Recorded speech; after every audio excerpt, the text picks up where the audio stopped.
Well, let's head to South Africa now, where Auditor-General Kimi Makwetu has painted a worrying picture of the finances of the SABC and the South African Post Office. He's warned that both state-owned entities are at risk of collapse. The state broadcaster and the post office have grabbed numerous headlines in recent months. SABC came under intense scrutiny during the controversial tenure of former chief Hlow-dee Motswa-neng.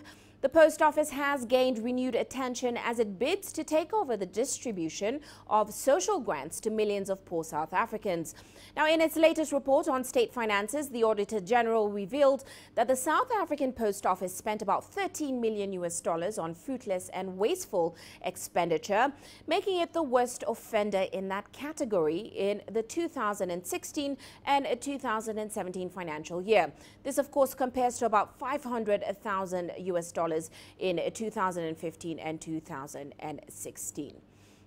Well, let's get more insight into this. Sumitra Naidu now joins us in Johannesburg. Sumitra, as always, welcome to the show. Now, of course, the Auditor General, he didn't only raise the alarm on just these two companies, SABC and the Post Office. He also said there is significant doubt on whether more than a quarter of South Africa's state-owned enterprises can continue operations going forward. So give us a sense of how dire the situation is. Well, Uche, it's an extremely poor state of affairs, and, the Auditor General didn't mince his words. He said these state-owned entities are near collapse, and he doesn't see how they will actually exist going forward. Many of these state companies are insolvent, and the figures were really staggering. Wasteful expenditure at these state-owned entities almost doubled from 2016 to stand around $455 million in 2017. Now, the South African Post Office on its own had an amount of $50 million that went to fruitless and wasteful expenditure. The SABC followed as another big offender. Its spend wasn't as bad as the, as the post office, but for the public broadcaster that's cash-strapped and failing to make any profits, still not in a good financial position to have wasteful expenditure. Its account was just over $500,000.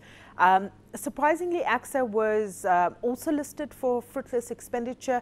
The company has an outstanding record and has always performed well. So it was a little bit concerning there. There was a string of underperforming state-owned entities listed in the AG report. Everything from the State Arms Company to the Energy Company, Nexa, to the Land Bank. Now, when you think about where, all of them will go in times of need, it's actually quite scary because they're knocking on government's door, and government guarantees and loans have already pushed up debt. It doesn't bode well for the fiscus. And that was my next question, Sumitra, because as you mentioned, the budget deficit is growing. There's a lot of pressure on Finance Minister Malusi Gigaba to stop bailing out these firms. So what next for this SOEs going forward? Well, this is a big question. The ratings agencies, foreign investors, even the local private sector, everybody wants to know whether government will continue, as it's been doing for such a long time, to bail out these companies. The ratings agencies in particular have warned against this, and they have so several times. The government's position is that none of these companies will be sold off. Part privatization was also off the cards, and then we heard the Finance Minister Malusi Gigaba in Parliament last week during the medium-term budget statement saying that they're looking for an equity partner for SAA. So that was, some good news coming through that there could be part privatization here because SAA is in a dire situation itself. But details were very scant. We don't know whether this is actually going to materialize because there's so much of toing and froing, in terms of even just the minister himself, really, undecided about what actually is going to happen at SAA. So we don't know whether any of this is going to materialize, considering that, it's not part of ANC policy as well. So we're pretty unsure. There was also talk of making the government guarantee framework more stringent.